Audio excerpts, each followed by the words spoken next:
श्री शिवाय नमस्तुभ्यम। दोस्तों, आप सभी लोग जानते हैं कि आज 22 जनवरी को भगवान राम जी की अयोध्या में प्राण प्रतिष्ठा हो चुकी है, जिसको लेकर दोस्तों सभी लोग अपने घर में आज पूजन ज़रूर करेंगे। साथ ही में दोस्तों लोगों के मन में कई सारे प्रश्न भी घूम रहे हैं कि ये जो रात्रि की पूजन होगी ये हम किस समय करेंगे और रात्रि की पूजन में हम किस किस सामग्री का इस्तेमाल करेंगे, और जब पूजन हमारी हो जाएगी तो हमें उन पीले चावलों का क्या करना है जो कि इस पूजन के सबसे महत्वपूर्ण हिस्से हैं। साथ ही में जो आप राम ज्योति जला रहे हैं उसका क्या करना है, 5 जो दीपक अपने घर को रोशन करने के लिए जला रहे हैं उसका क्या करना है आप लोगों को। तो इतने सारे प्रश्न हैं, इनका जवाब आपको इस एक वीडियो में मिल जाएगा। इसके बाद आपको कहीं और जाने की ज़रूरत नहीं पड़ेगी। जैसे कि आप सभी लोग जानते हैं कि आज राम पूजन होने वाली है। किस लिए होने वाली, क्योंकि अयोध्या में भगवान राम जी की प्राण प्रतिष्ठा हो चुकी है और भगवान राम जी अपने मंदिर में विराज चुके हैं। तो दोस्तों इसी उपलक्ष्य में आज रात्रि में आप लोग ये पूजन शुरू कीजिएगा। देखिए, इसका कोई शुभ समय तो हम नहीं कह सकते, बस ये है कि दीपक जो है वो रात्रि में जलते हैं, राम ज्योति रात्रि में जलती है। इसी कारण जो है आप अपनी पूजन को लगभग शाम के 7 बजे के बाद कभी भी शुरू कर सकते हैं। शाम के समय भी कर सकते हैं 6 बजे के बाद, पर 7 बजे के बाद अगर आप अपनी पूजा शुरू करेंगे तो ये ज़्यादा अच्छा रहेगा, है ना।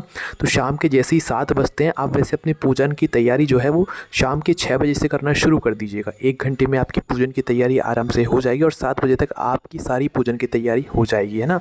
अब पूजन की तैयारी में क्या क्या करना है हमें, तो देखो पूजन की तैयारी में आपको पूजन सामग्री इकट्ठा करके मतलब अपने पूजन वाले स्थान पर रख देना है। आपको एक पाटा, उसके ऊपर बिछाने वाला कपड़ा, साथ ही में अगर आप पीले चावल रख रहे हैं तो पीले चावल को एक या तो कटोरी में रख लेना या पुड़िया में रख लेना या पन्नी में रख लेना, ठीक है, उनको अलग रखना। भगवान राम जी की कोई तस्वीर हो तो वो रख लेना, और अपने भगवान जी वाले स्थान के पास में एक पाटा लगाकर उसके ऊपर कपड़ा बिछाकर अपने पीले चावलों को रखना, और भगवान राम जी की कोई तस्वीर, मूर्ति, फ़ोटो हो तो वही वहाँ पर विराज देना, ठीक है।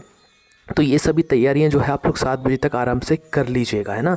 तैयारियां करने के बाद भगवान राम जी को समर्पित करने के लिए पीले रंग के जो फूल होंगे वो आप लोग तैयार करके रखना, ठीक है। दुकान से ले आना या बाज़ार से ख़रीद लाना पीले रंग के फूल या भगवा रंग के, जो क्योंकि गेंदे का जो फूल होता है वो भगवा रंग का ही होता है ज़्यादातर, तो आप लोग उस फूल को भी ले सकते हैं। तो मात्र आपको फूल लेकर आने हैं पूजा के लिए। और पूजन सामग्री में अगर आप देखें तो वही चंदन वगैरह, चावल, ये सब चीज़ें आप लोग रख सकते हैं। जिस तरीके से आप भगवान शिव जी की या अपने घर की पूजन करते हैं वैसे ही आप लोगों को राम जी की पूजन करना है। इसमें कोई अलग बात नहीं है, किसी को कोई घबराने की बात भी नहीं है, आप आराम से ये पूजन कर सकते हो, ठीक है। तो आप जैसे ही अपनी पूजन करते हो रात्रि में, तो भाई रात्रि में पूजन आपको साधारण रूप से ही करना है। बस क्या ध्यान में रखना है, राम ज्योति जो आप जला रहे हो उस ज्योति को आप लोग ध्यान से जलाइएगा।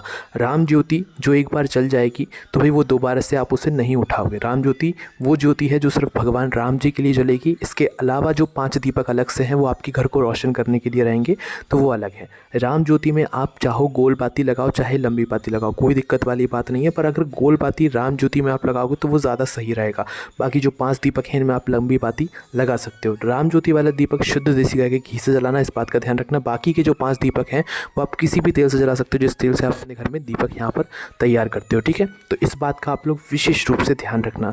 राम ज्योति आप जला देना और दीपकों के नीचे कुछ चावल के दाने या फूल की पंखुड़ियाँ ज़रूर रखना। सीधा दीपकों को ज़मीन पर मत रखना, ठीक है, कुछ रख कर ही मतलब दीपकों को रख देना भगवान के लिए। राम ज्योति जो एक बार जला दी उसको नहीं छूना है। बाकी आप अपनी पूजन अर्चना करते रहिए दीपकों को जलाते हुए। राम ज्योति और 5 दीपक एक साथ ही जलेंगे, इस बात का ध्यान रखना, ठीक है। जिस समय से पूजन शुरू कर रहे हो उसी समय से राम ज्योति का दीपक जल जाएगा, इस बात का ध्यान रखना, है ना। तो 5 दीपकों को भी आप लोग जलाकर तैयार रख लेना। इसके साथ में दोस्तों आप लोग जो है भगवान राम जी की आरती भी गाओगे। भगवान राम जी से जुड़ी हुई जो भी आरती हो वो आप लोग ज़रूर गाओगे। आरती के लिए आप लोग कपूर का इस्तेमाल ज़रूर कीजिएगा। कपूर जो होता है ना, जो भगवान जी की आरती में इस्तेमाल किया जाता है, तो कपूर का इस्तेमाल ज़रूर कर लीजिएगा आप लोग अपनी आरती में, ठीक है। और कपूर से ही आरती कीजिएगा। जो आपके पीले चावल हैं विशेष रूप से आप उनको पूजिएगा, क्योंकि वही भगवान राम है। भगवान राम जी के स्वरूप में उनका ही आशीर्वाद जो है वो पीले चावलों के रूप में आपके घर पर आया हुआ है। तो विशेष रूप से जो आपका राम ज्योति वाला दीपक होगा वो राम जी के लिए होगा, मतलब पीले चावलों के लिए होगा। और जो आपके बाकी के 5 दीपक होंगे ये 5 अलग अलग जगहों पर रखाने के लिए होंगे। इस बात को भी आप लोग विशेष रूप से ध्यान रखिएगा, ठीक है। तो आप भगवान राम जी की आरती कीजिएगा, उनकी आरती कपूर का जो है विशेष रूप से इस्तेमाल कीजिएगा। उनके भोग की यहाँ पर विशेष आप लोग ध्यान दीजिएगा, क्योंकि जो भोग आप लोग भगवान राम जी के लिए इस दिन बनाओगे वही प्रसाद आप पूरे घर में भी बांटोगे और वही आशीर्वाद के स्वरूप आपके घर के सभी सदस्यों के पास भी जाएगा। तो भाई जो भोग आप लोग बनाओगे वो अपने घर पर ही बनाना, चाहे चावल की खीर बना लेना, चाहे हलवा बना लेना, पर कोई मीठी सामग्री बनाना, क्योंकि जब कोई खुशी आती है तो हम उस समय पर मीठी जो चीज़ होती है वो बनाते हैं या वो खिलाते हैं। तो भगवान को भोग लगाने के लिए आप लोग इस दिन मीठी कोई सामग्री बनाने ला, हम कोई आपसे एक कोई सामग्री नहीं बोल रहे हैं, आपका जो मन करे आप वो मीठी सामग्री बना सकते हो, ठीक है। अब देखिए ऐसा ज़रूरी नहीं है कि भी बिल्कुल आपको 7 बजे से ये पूजन जो है तैयारी बिल्कुल शुरू कर देनी है। आप अगर 7 बजे से लेट भी हो जाते हैं, 8 या 8:30 भी बज जाते हैं ना, तो भी आप लोग अपने भगवान राम जी की पूजन कर लेना, पर 8:30 से ज़्यादा ना हो, क्योंकि फिर वो ज़्यादा हो जाता है, ठीक है। क्योंकि जो सही पूजन का समय है वो प्रदोष काल शाम का समय ही रहेगा, 7 बजे के लगभग का। तो भाई आप उसी समय अपने घर की पूजन शुरू कर देना, ठीक है। और ये जो पूजन है ये आपको अपने घर के मंदिर के पास में ही करनी है, कहीं दूर जाकर नहीं करनी है। अपने घर के मंदिर में जहाँ पर आपके सभी भगवान जी विराजित हैं वहीं पर पास में पाटा लगाकर भगवान राम जी के पीले चावलों को रख देना, या तो भगवान जी की कोई मूर्ति या फ़ोटो रखकर भगवान की पूजन कर लेना। बहुत सारे लोग ये भी कह रहे हैं कि भाई हमारे घर पर तो पीले चावल आए नहीं तो हम क्या करें, तो कोई दिक्कत वाली बात नहीं है। आपके घर में भगवान राम जी की कोई तो एक तस्वीर होगी, भैया आप उस तस्वीर को अपने सामने रख लेना। ज़रूरी नहीं है कि आप पीले चावल बनाओ या पीले चावल किसी से मांग कर लाओ, कोई दिक्कत वाली बात नहीं। भगवान राम जी विराजे हैं तो वो सभी लोगों पर अपनी कृपा दृष्टि आशीर्वाद ज़रूर करेंगे, है ना। तो पीले चावल नहीं आए तो कोई टेंशन लेने की बात नहीं है, जिनके पास आए वो अपने पूजन वाले स्थान पर उन पीले चावलों को ज़रूर रखिएगा, ठीक है। तो जैसे ही आप लोगों के पीले चावल रखा जाते हैं, आपकी पूजन अर्चना पूरी हो जाती है, उसके बाद में राम ज्योति के दीपक को तो नहीं उठाना है, पर जो 5 दीपक आपने अलग से जलाकर तैयार किए हुए हैं, 5 दीपकों को 5 अलग अलग जगहों पर रख कर आना है ना। और 5 दीपक जहाँ जहाँ भी रखो उसके नीचे कुछ सामग्री रखकर ही इन 5 दीपकों को रखना है ना। तो 5 दीपकों को रखने की जो जगह है, जिसमें से सबसे पहला जो दीपक है वो आपकी खुद मंदिर में ही रखाएगा। एक दीपक तो आपने राम ज्योति के लिए रखा, पर जो एक दीपक होगा 5 दीपकों में से वो आपका भगवान के मंदिरों के लिए रखाएगा। मतलब आपके घर में मंदिर में शिव जी भी विराजित हैं, लड्डू गोपाल विराजित हैं, उनके लिए पहला दीपक होगा।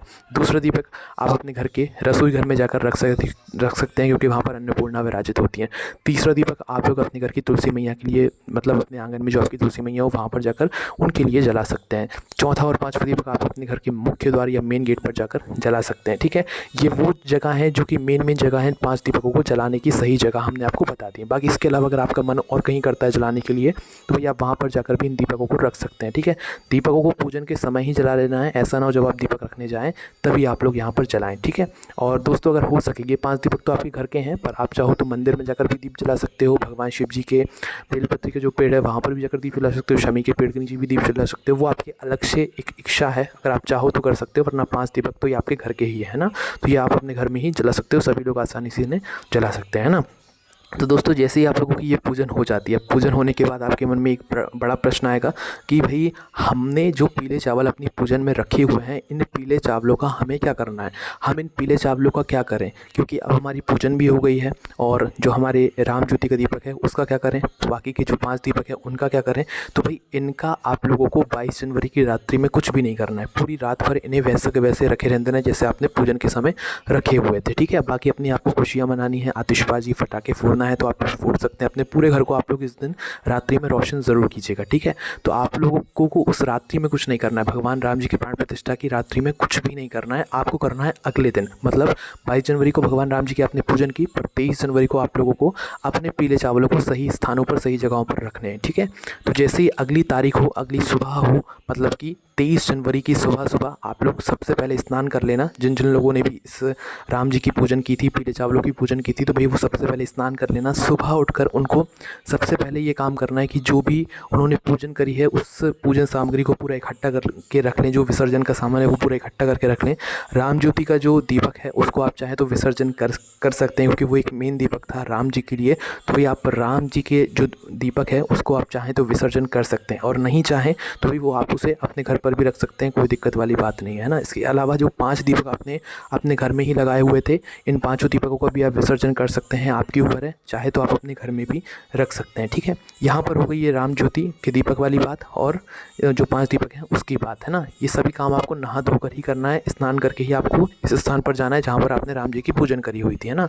तो अब बात आती है मेन चीज़ की, इन पीले चावलों का हमें क्या करना है। ये जो पीले चावल हम मतलब रात्रि में पूजन करके हमने रखे हुए थे, इनको क्या करना है। तो देखो इनको आपको पूरी रात भर तो नहीं उठाना है, पर सुबह स्नान करके जो है इनके पास जाना है, और सारी तैयारी को मतलब वहाँ की सारी साफ़ सफाई करके आप लोगों को क्या करना है, उन पीले चावलों को अब उठाना है ना।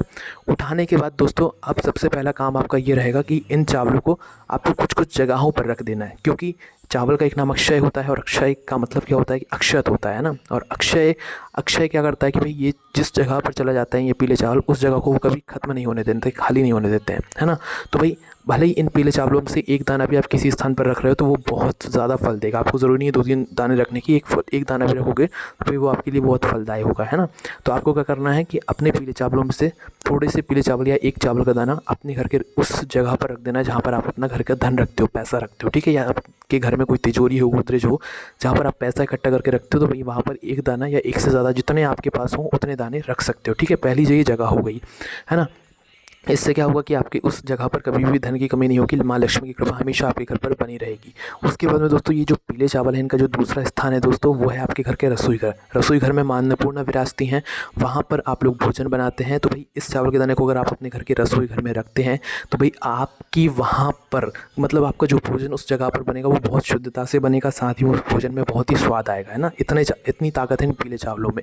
2 स्थान हो गए। तीसरा जो स्थान है दोस्तों वो है आपके घर का भंडार। अगर आपके घर में कोई ऐसा भंडार है जहाँ पर आप अपने घर का पूरा इकट्ठा सामान रखते हैं, रसोई घर का पूरा सामान रखते हैं, दाल चावल एक साथ कट्टों में भरकर रखते हैं, तो भाई आप उस स्थान पर भी इन पीले चावलों को रख सकते हैं, क्योंकि उस जगह पर भी जो है आप लोगों की कभी कमी नहीं आएगी माँ अन्नपूर्णा की, ठीक है। 3 जगहें हो गई। चौथी जो जगह है दोस्तों वो है आपकी दुकान, व्यापार, जहाँ पर आप काम करते हैं, ठीक है। चौथी जगह मतलब अगर आपकी कोई दुकान है, कोई व्यापार है, बिजनेस फैक्ट्री है, तो भी वहाँ पर जाकर आप अपने पूजन वाले स्थान पर इन चावलों में से कुछ चावल के दाने या एक चावल का दाना वहाँ पर जाकर रख सकते हैं पूजन के रूप में, ठीक है। मतलब वहाँ पर जाकर रखेंगे तो वहाँ पर स्वयं भगवान राम जी का आशीर्वाद इन चावलों के रूप में रह जाएगा, है ना। तो चौथा स्थान कहाँ पर हो गया, हमारे जो भी भगवान राम जी हैं, हमारे जो भी मतलब दुकान व्यापार वाली बिजनेस वाली जगह है वहाँ पर जाकर आप लोग रख सकते हैं, भगवान राम जी का आशीर्वाद वहाँ पर भी रहेगा। अब जो 5वां और आखिरी वाला स्थान है दोस्तों ये है कि भाई आप जब भी अपने काम के लिए कहीं पर भी जाओ, किसी भी दिन जाओ, जब भी जाओ, आपके पास ये पीले चावल तो हमेशा रहेंगे, ठीक है। तो जब भी आप अपने किसी भी अच्छे काम के लिए जाओ, किसी नए काम की शुरुआत करने के लिए जाओ, प्रॉपर्टी खरीदने जाओ या गाड़ी लेने जाओ, कोई अच्छे शुभ काम के लिए जाओ, तो इन पीले चावल में से भले एक चावल का दाना या कुछ पीले चावल के दाने अपने साथ में रखकर लेकर जाना, आप उस काम में सफल होकर ही आओगे, या आपकी वो जो चीज़ है वो बहुत ही ज़्यादा सफल होगी, ठीक है। तो ये 5 स्थान है दोस्तों इन पीले चावलों को रखने के लिए। बाकी इनके अलावा जो भी आपके अलग अलग स्थान है आपको रखना चाहते हैं भी वहाँ पर भी रख सकते हैं, ये स्वयं पीले चावलों के रूप में भगवान राम जी का आशीर्वाद आपके लिए रहेगा, ठीक है। तो दोस्तों हमने आपको सारी जानकारी दे दी है इन पीले चावलों से जुड़ी हुई। अब आपके मन में कोई भी प्रश्न नहीं रहेगा कि भाई हमें इन पीले चावलों का क्या करना है। बाकी के दोस्तों आपने ये 5 जगहों पर पीले चावल रखे या इनसे ज़्यादा भी कहीं पर रखे, आपने रख दिए। अब बाकी के जो पीले चावल बचे हुए होंगे इनको सीधा ले जाकर आपको अपने घर के मतलब मंदिर में रख देना है। ये आप इनकी निरंतर पूजन करते रहिएगा, जब भी ज़रूरत पड़े आप इनमें से लेकर अपने उस जगह पर रख दीजिएगा, है ना।